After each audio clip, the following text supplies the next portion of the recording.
Well,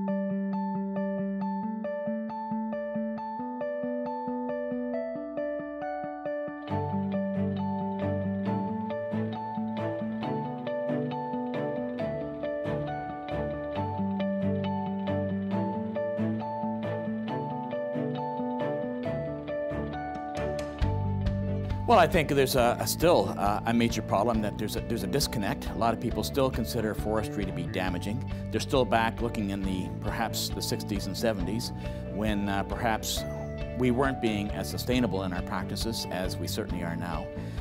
Right now, I think if most jurisdictions would consider our jurisdiction to be sort of a leading edge in terms of sustainable forestry practices. So I think we've got a very good record to tell. And I think we need to do a better job in telling it. When you think of where forestry was and where it's going, you know, even in my day, when you came into call it an urban center and you identified yourself as a forester, you were kind of not. People assumed that you were the guy out there cutting down all these trees, and not the guy out managing the forest, and not the person out managing the ecosystem for the benefits of Ontarians. And so I see the changes in that now, where, again, people need to be more aware of what foresters are. I mean, foresters are probably one of the first ecologists that we ever had, an environmentalist. And I look at all of my forestry colleagues as environmentalists. And so when you look at the career opportunities and seeing and talking to young people, and certainly that interest in the environment is there, you say forestry is a perfect career to pursue, your environmental ambitions. You are working with people, you are explaining how to protect values, you're protecting the biological integrity of our landscape, and at the same time you're working on developing a renewable resource. I think it's evolved by necessity. I think the last decade has been a bit of an eye-opener for many.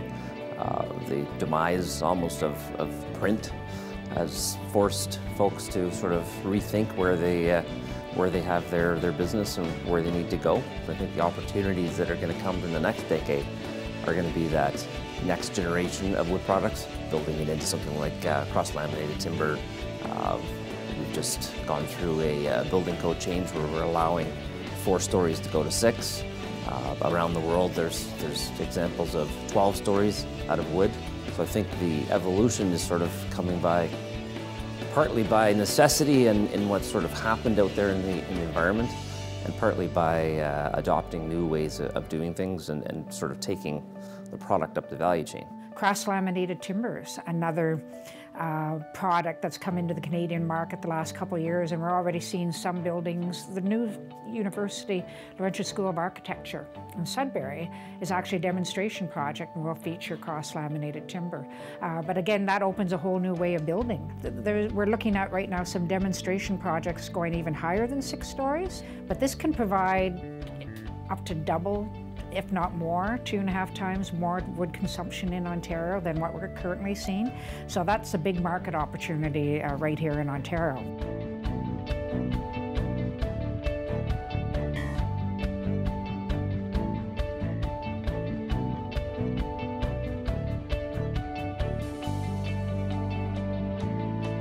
One of the myths about forestry that should be broken is that forestry destroys forests.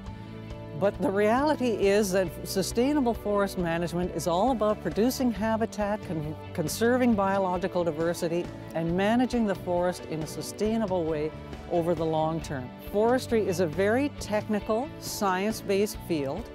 It's governed by a wide variety of policies, guidelines, laws, manuals, and so on, and all of that has a scientific basis. Your projection in forestry, in all facets of forestry, is you're thinking 15 to 20 to 30 years ahead. Like the 50 to 75 year view, yeah, that's what you're thinking all the time. No professions do that, where it's like I'm thinking what's going to happen 75 years all the time as I'm spraying trees. And when I put in a group opening, to try and encourage red oak or black cherry or white ash or some type of species that won't grow unless it gets the light, I create that opening. I'm thinking, okay, great, we're going to have something 40, 50 years. We'll likely get some cherry in here, which is going to feed animals. It's going to create cherries. We're going to get some oak in here, which is going to feed the deer. This is how you're thinking all the time to kind of massage that forest into a better forest.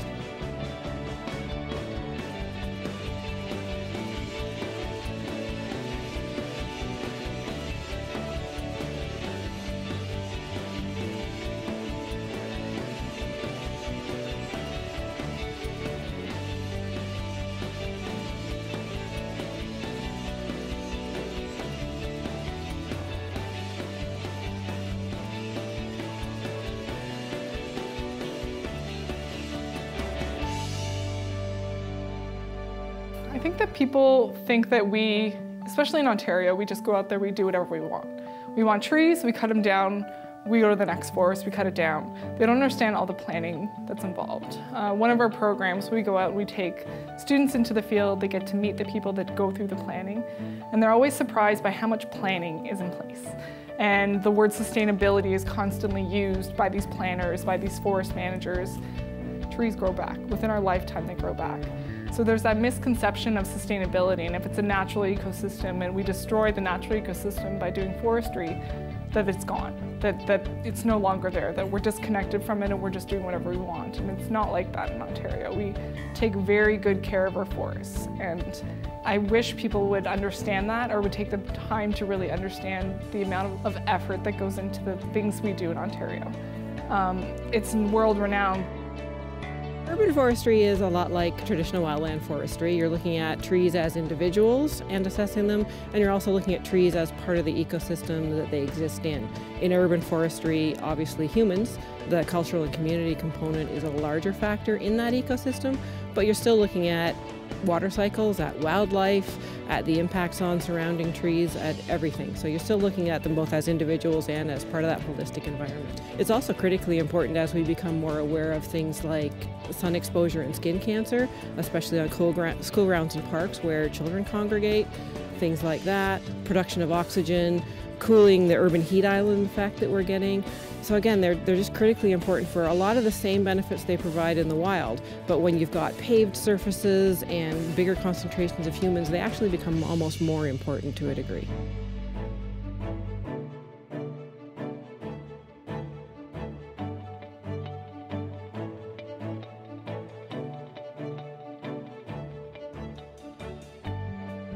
With what we've lived through in the last 10 years or so, the industry lost a lot of jobs, and at the community level, you know, it's a pretty hard sell to suggest to your children that they go into the forest industry when you yourself have lived through that tremendous change. There's this really interesting emerging future for the sector. It's got great momentum, and it will be a sunrise industry, not a sunset industry. For young folks, there's certainly going to be an opportunity because a lot of the folks that are in there now are in their 50s. So there's going to be those jobs in the bush if somebody's interested in not sitting in a office environment and being strapped to a desk.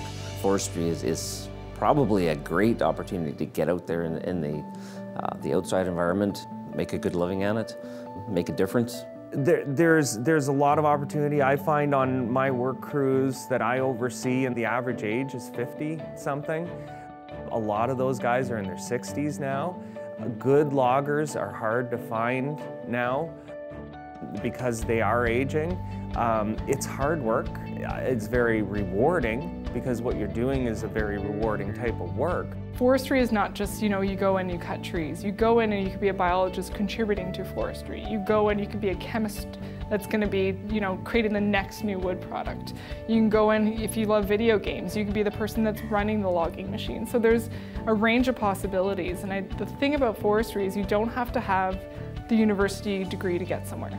You can have a college degree. There's jobs for right out of high school. It's such a range of possibilities for a range of skills and people who want to go to school, people who don't want to go to school. The job is out there. You could work in a mill.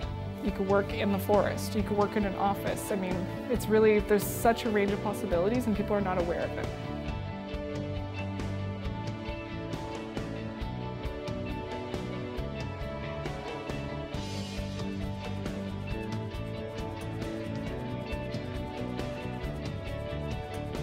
And so our forest management planning process engages multiple stakeholders through the whole planning of the forest management plans for Crown Forests in Ontario. It brings their values to the table. There's methods and systems in place to address their values and ensure they're properly protected, and that's all incorporated into a forest management plan. So I see the evolution as from what used to be called a timber management plan to a forest management plan, when all these other values are being considered, biological things, values being protected, wildlife features being protected, all those different things are now incorporated in a forest management plan. And at the end of it is, here's the wood available for the forest industry. and to maintain that forest industry, and again, an extremely important industry to Ontario. And there was a phrase that Maurice Strong said, and that is, the future sustainability of the planet will largely be won or lost in the major urban centers of the world. And what he's getting at is, if we can reconnect people to nature and the fact that we need to live within the means of nature, the goods that it provides, the services that it provides, we've got a real healthy chance of having, a wonderful future for ourselves, our grandchildren, and seventh generation hence. But if we continue to be disconnected, then the outlook is rather bleak. So if we can reconnect that population and make that case, and if people start demanding more from from our governments in terms of what is your sustainability platform for the future, if they start demanding more from business in terms of, as consumers, we would much prefer to buy from something that we know is produced using sustainable green processes, so to speak, then all of a sudden I think we really have a hope for a much brighter, a much more sustainable future for all of us. It all comes down to an informed and caring electorate, and informed and caring consumer base. The control's in our hands. We just need to unleash that understanding, unleash that enlightenment, and unleash that passion. And if we do that, I think we have a hope for the future.